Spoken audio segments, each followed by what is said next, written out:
Hi, I'm Paul Peterson. I'm Chris Sun Liu. Part 2 of Foreign and Defense Policy, we'll be talking about the constitutional authority of the President in foreign policy.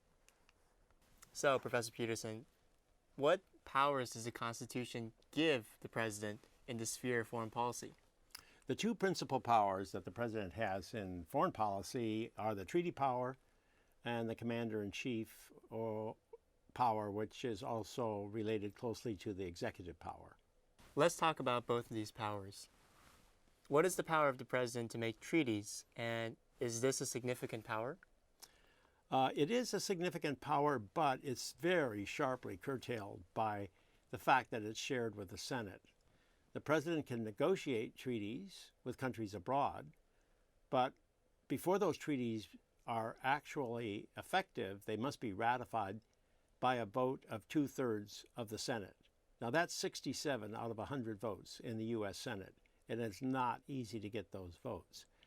So you have the classic case of the Treaty of Versailles that was signed in Versailles at the end of World War I, and it involved a redrawing of the map of Europe, a terribly important treaty, and it set up the League of Nations, the forerunner to the United Nations. And there was so much opposition to the formation of an organization such as the League of Nations that a very small number of senators, less than half, were able to prevent that treaty from being ratified by the United States. So that's probably the classic example of the limits that the ratification clause places on the President's treaty-making powers. But there's a more recent example, and that's the Kyoto Protocol, which was negotiating in the year 2000. There was an agreement reached that all the countries in the world would reach certain targets with respect to carbon pollution of the atmosphere. And the President negotiated the treaty, but there was so much opposition on Capitol Hill that it never got close to being ratified, and that treaty has never become law. How have presidents gotten around this very restricted power? Well, at one time, the presidents didn't have many options except signing a treaty. But in principle, even as early as George Washington, there was a practice out there called the signing of an executive agreement. Now, there's nothing in the Constitution that says the president has the right to sign executive agreements with countries overseas. Nevertheless, those executive agreements have become an increasingly important part of the foreign policy making process. An executive agreement doesn't require any approval by Congress on Capitol Hill. And the Supreme Court decided that those executive agreements were law nonetheless. So we have seen ever since that decision by the Supreme Court increasing reliance on the executive agreement rather than the treaty. Now, I think presidents still will not take a major action such as the Kyoto Protocol without negotiating a treaty, but more and more often presidents are relying on the executive agreement. You can see how extensively George Bush was relying upon it. And yes, indeed, it is the case that Obama does it even more than George W. Bush. A second power that the president has in foreign policy is the commander-in-chief power, which is closely related to the executive power. So what are these powers about? Well, the executive power is very vague. I think we discussed that previously. It says simply that the executive power shall be vested in the President of the United States. The President relies upon that when he takes foreign policy actions, along with the President's power that comes with the title. In the Constitution, it says that the President shall be Commander-in-Chief of the Army and Navy of the United States. Now, it's not altogether clear what that means. But presidents have broadened the meaning of that phrase by combining it with the executive power. It allows the president to move troops into battle and engage in conflict, even if Congress has not declared war. You have to remember that the Constitution gives the war power to Congress. Congress shall have the power to declare war. But that power is also exercised by the president because he can move troops into battle as the commander-in-chief. What exactly is that distinction between moving troops into battle and actually fighting a war? Good question. So when is moving troops around the same thing as declaring war? And how do we decide whether the president has overstepped his or her bounds? Well, Edwin Corwin, who was a presidential scholar at Princeton for many, many years, he's no longer living, said that this creates an invitation to struggle. The Constitution has allowed Congress and the president to struggle over who actually controls the war-making power.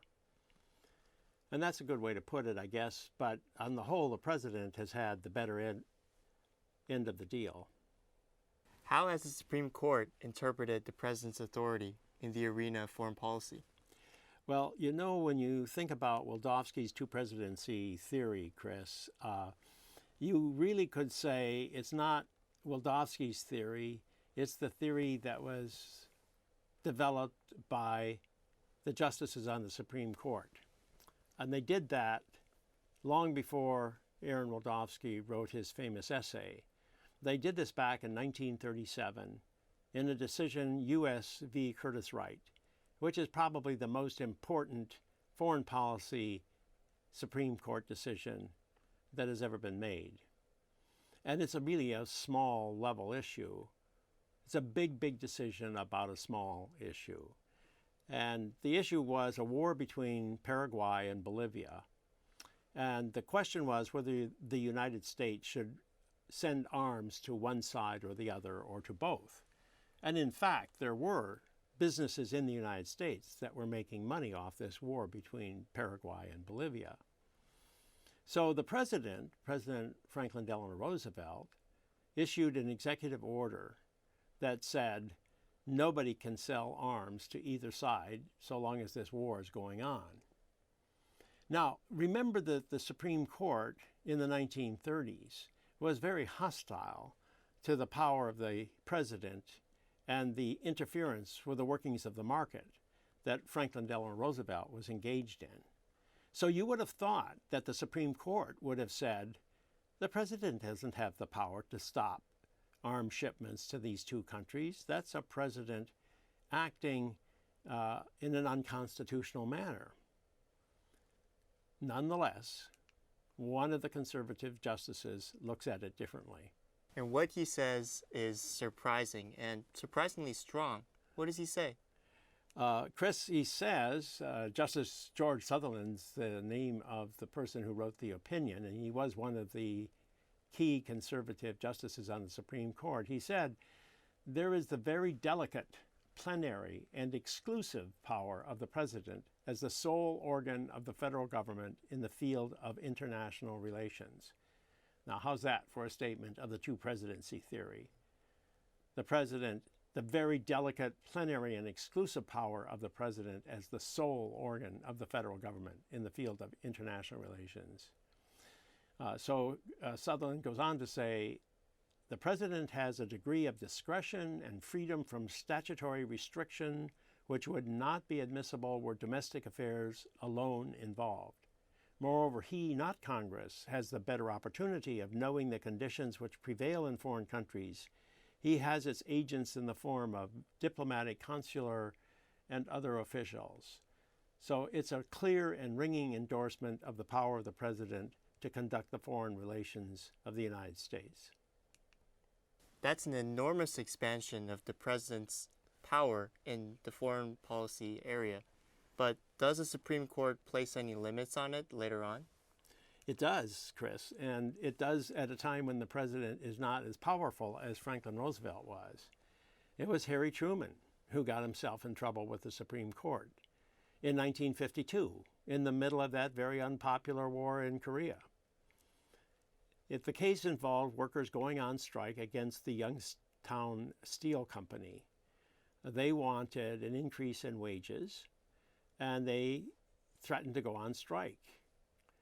And they did go on strike, but there is a law that had been passed by Congress that said the president could tell those workers to go back to work for 80 days, and that law was the Taft-Hartley Act. The only trouble with the Taft-Hartley Act was that Harry Truman had vetoed that act, and he didn't like that act, and he didn't want to use the authority of the president given to him by that act. So instead, he invokes the executive power of the president, claiming that in times of war, the president has the authority to tell workers to go back to work in an important industry such as the steel industry in order to make sure that our soldiers abroad are being provided with the necessary tools to do their job. And he sends the army in to get the workers to go back to work. And does President Truman get his way this time? I know he's terribly unpopular at this point. Well, the court considers the case very quickly. It sails up to the Supreme Court very fast. And to everybody's surprise, a liberal court, a court that Franklin Delano Roosevelt had appointed, decides to place limits on the power of the president. And Justice Robert Jackson writes the opinion. He says, when a president takes measures incompatible with the expressed or implied will of Congress, as stated in the Taft-Hartley Act, his power is at its lowest ebb. In other words, Harry Truman should have followed the law that Congress had passed. He shouldn't have acted on his own. So that places the one important limitation on the power of the president over foreign policy that the court has expressed. Last but not least, let's talk about the War Powers Resolution. This was a piece of legislation passed in 1973. How did it come about? Yes, Chris. Actually, it was not a piece of legislation, because legislation has to be signed by the president. And that's one of the controversies that surrounds the War Powers Resolution. So we'll come back to that in a bit. Now, before the War Powers Resolution, Congress had passed another resolution called the Tonkin Resolution. It was passed in 1964, and it gave the authority to Lyndon Johnson to prosecute the Vietnam War. Now, it had been passed in the wake of an attack on two American ships just off the city of Haiphong in North Korea. And Lyndon Johnson said these ships had been attacked in international waters. And it was an outrageous action by the North Vietnam government. And therefore, he had to have all power necessary to fight this war. And Congress, by a 98-2 vote in the Senate and an overwhelming vote in the South, voted to give the president those powers. Now, when the war continues and doesn't go very well, and Johnson becomes very unpopular, and Nixon continues to fight the war, and he becomes unpopular, and he is actually then finally driven from office by the Watergate scandal, Congress begins to lament the fact that it had given so much authority to the president. So in the presidency of Gerald Ford, one of the weakest presidents, the person who was elevated to the high office once Nixon had resigned, the Congress pulls its straps up and decides we're going to take charge. How does Congress do it? Well, it passes the War Powers Resolution. And Gerald Ford never signs this document. So it's not clear whether it's really law or not, because laws have to be passed by Congress and signed by the president. But Congress believes that this is law, and so it continues to act as if it is law. And presidents have never quite said that it isn't law, although they've hinted that they're not sure it is. So what does the War Powers Resolution say? It says, once the President has notified Congress that American troops have been committed abroad, the President must obtain congressional approval within 60 days in order to continue the commitment. Okay, so the President has 60 days to use American troops and weapons and settle the conflict, but after that, you have to have a congressional declaration of war or congressional support for the action.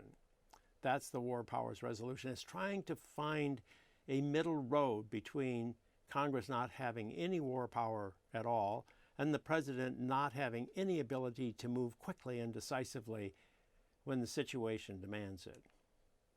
So, Professor Peterson, I can't help but notice that in the War Powers Resolution, it says, once the President has informed Congress, then these things follow. But is it an option for the President simply not to tell Congress what's going on? Well, presidents have in fact done that. For example, Ronald Reagan in Grenada decided not to tell Congress, even though everybody knew it, that he was sending troops into Grenada. And Clinton did the same in the Balkans when he asked American airplanes to drop their bombs. And Obama did the same thing in Libya. And in the current crisis with the Islamic State, it appears that Obama plans to inform Congress about the airstrikes that have been dropped there. But it's not clear whether or not that's going to start the 60-day clock ticking, which would require congressional approval if military action continues beyond that time. Stay tuned for that. Nonetheless, there are circumstances under which presidents have abided by the War Powers Resolution and not gone into war without congressional authorization. And that happened in the Persian Gulf War under George H.W. Bush. Now, he was advised by Cheney, his Secretary of Defense, not to go to Congress, but just to rely on the power of the president. But the president felt like he was wanting to have as much support for that war as possible. And so he went to Congress and he barely got the vote out of the Senate. I think it was 52 to 48. But it was enough to legitimate the Persian Gulf War. And then George W. Bush did the same thing with Afghanistan and Iraq. But then George W. Bush had the great advantage of the 9/11 attack. And Americans were so supportive of using U.S. forces abroad in the wake of that attack that it was quite easy for George W. Bush to get congressional support. So we've had some impact of the War Powers Resolution, but it doesn't constrain presidents altogether. Professor Peterson, what do we conclude about the authority given to the President by the Constitution to carry out foreign policy? Well, the President has a lot of independence, a lot of ability to act, but the President has to be very careful nonetheless, because if you get into a foreign conflict and it persists over a long period of time, as did the Iraq War for George W. Bush and the Korean War for Harry Truman and the Vietnam War for Lyndon Johnson, then the consequences for your presidency can be very severe. That was part 2 of Foreign Defense Policy. In part 3, we'll look at Harry Truman's foreign policy legacy.